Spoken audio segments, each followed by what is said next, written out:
Boa tarde, pessoal, sejam todos bem-vindos a mais um vídeo. Hoje nós iremos falar sobre evidências da ressurreição. Esse será o tema do nosso vídeo. E antes, gostaria de falar que há alguns que acham que a ressurreição é apenas um fato da fé, ou outros acham que é apenas um fato histórico. Mas, na verdade, a ressurreição tanto é um fato histórico quanto um fato da fé. Porque, como diz o apóstolo Paulo, se Cristo não ressuscitou, é vã a vossa fé. Então, nós iremos tratar aqui de algumas evidências e iremos aqui também contra-argumentar contra alguns argumentos que tentam negar a ressurreição. Serão apresentadas aqui algumas teorias contrárias que buscam negar a ressurreição, e a primeira delas aqui é a teoria do desmaio. Segundo essa teoria, Jesus ele não havia sido morto e ressuscitado, mas na verdade ele havia apenas sofrido um desmaio por conta do desgaste físico, dos castigos que ele tinha sofrido, e depois ele recobrou a sua consciência, mas aqueles que presenciaram os castigos acharam que ele havia morrido.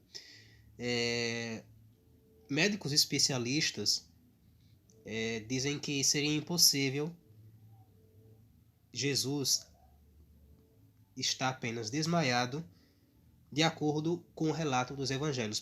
De acordo com os evangelhos, no livro de João, um dos soldados furou com a lança um dos lados de Jesus e saiu água e sangue. Isso está em João capítulo 19, versículo 34. Então, de acordo com a análise médica, seria impossível disso acontecer. Então, essa primeira teoria está descartada. A segunda teoria é a teoria de que os discípulos roubaram o corpo do túmulo. Essa também não é uma teoria muito forte, porque, de acordo com os historiadores, essas pedras que ficavam à frente desses túmulos, desses túmulos em forma de caverna, de gruta, pesava aproximadamente 1 tonelada. Poderia ser mais, poderia ser menos, mas esse era o peso aproximado.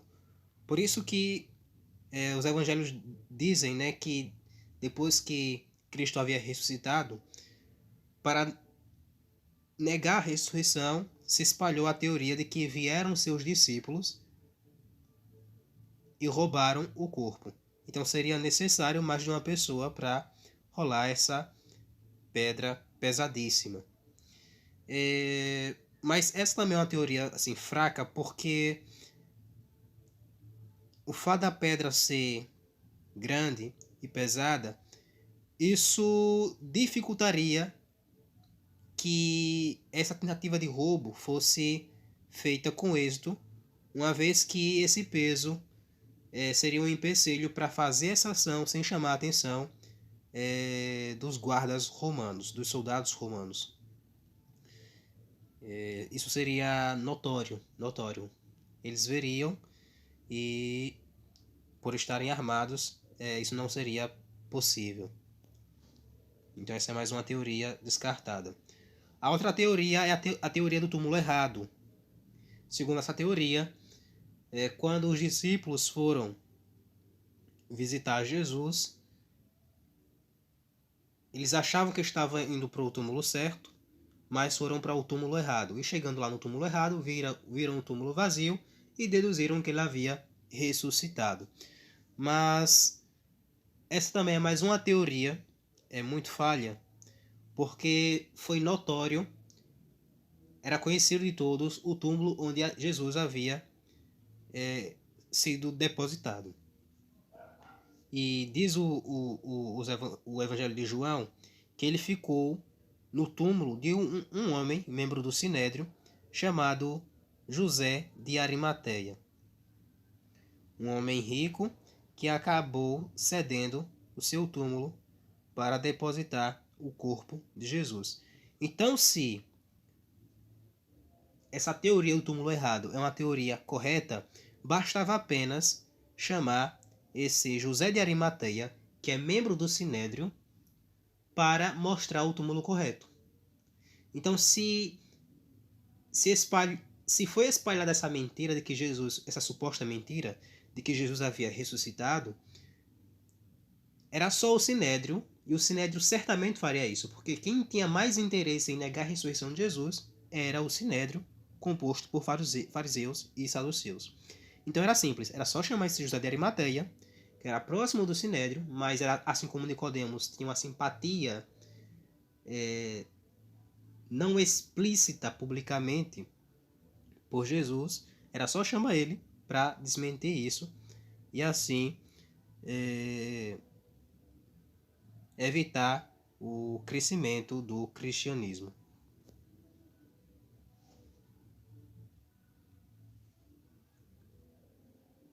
A próxima teoria é a teoria da alucinação. Segundo essa teoria, os discípulos não viram Jesus ressuscitado. Eles, por alucinação, acharam que viram. Mas essa também é mais uma teoria muito falha, porque, de acordo com 1 Coríntios capítulo 15, no versículo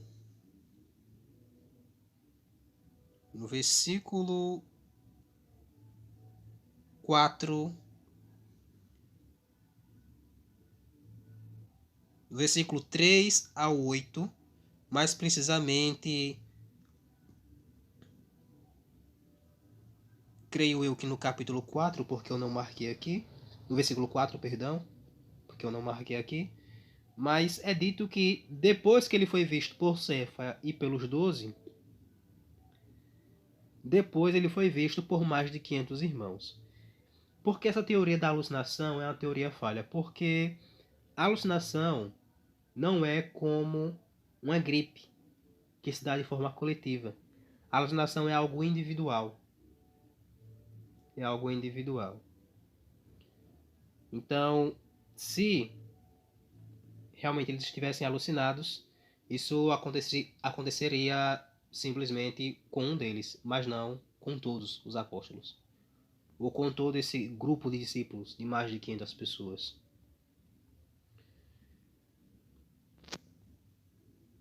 Então essa é mais uma teoria falha e descartada. A segunda é que a ressurreição é uma lenda criada para atrair seguidores.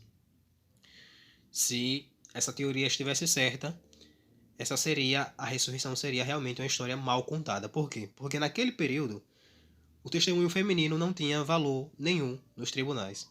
Então, se fosse uma história criada e inventada para atrair seguidores e enganar pessoas, eles teriam que contar a história bem contada.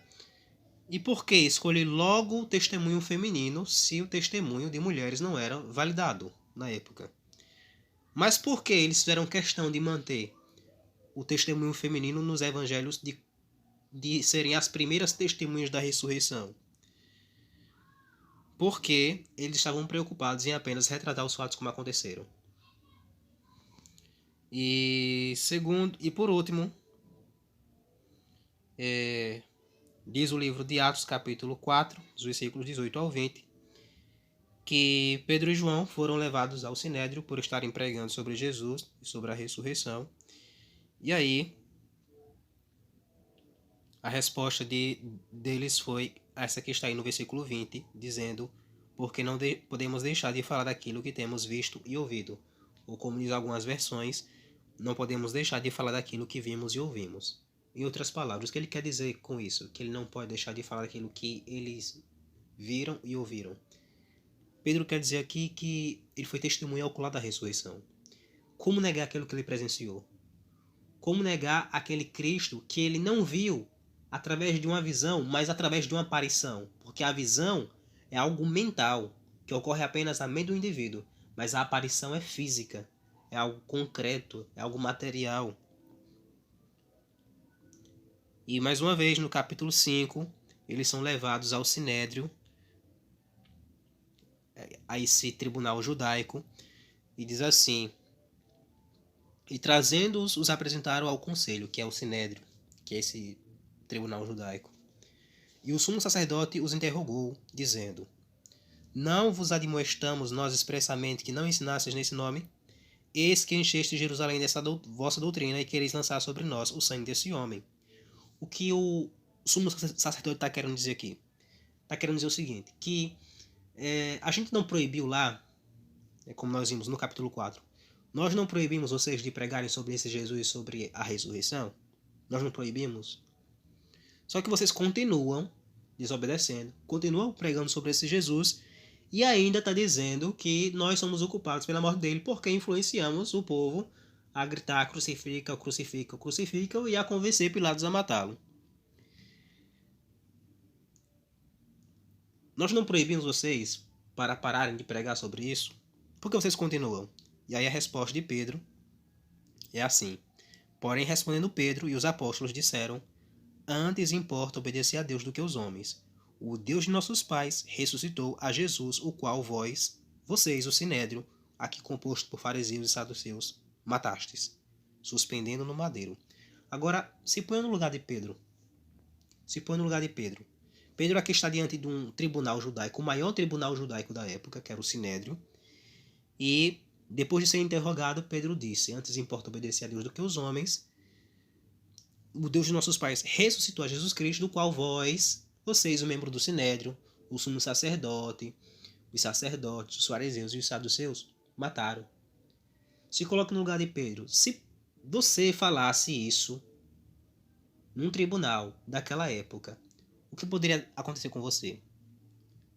Preso e morto. Então, de onde vem essa coragem de Pedro?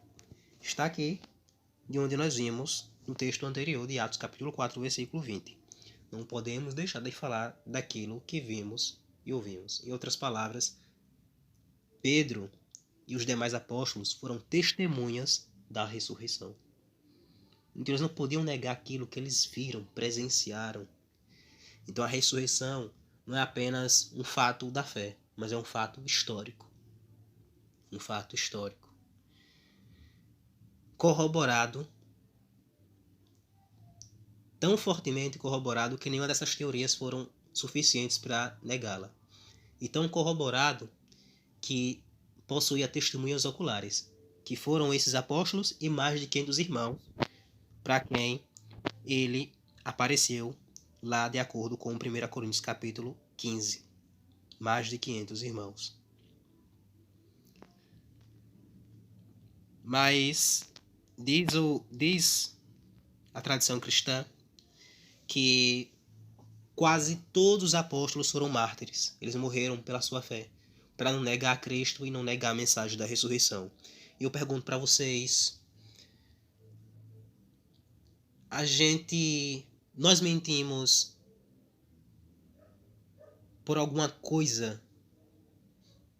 Nós morremos por uma coisa que nós sabemos que é mentira? Ou nós morremos apenas por uma coisa que nós sabemos que é verdade? Alguém morre por uma mentira sabendo que é uma mentira? Todos eles morreram por essa mensagem, porque eles criam na veracidade dessa mensagem. E outra coisa é que nós mentimos para ganhar alguma coisa. E o que foi que eles ganharam? Perseguição, prisão e morte. Por que eles não voltaram atrás? Porque esse Pedro, aquele mesmo Pedro que negou Jesus, aquele Pedro medroso, agora estava tão corajoso? Porque ele foi impactado com a ressurreição. Ele foi impactado com a aparição física de Jesus ressuscitado.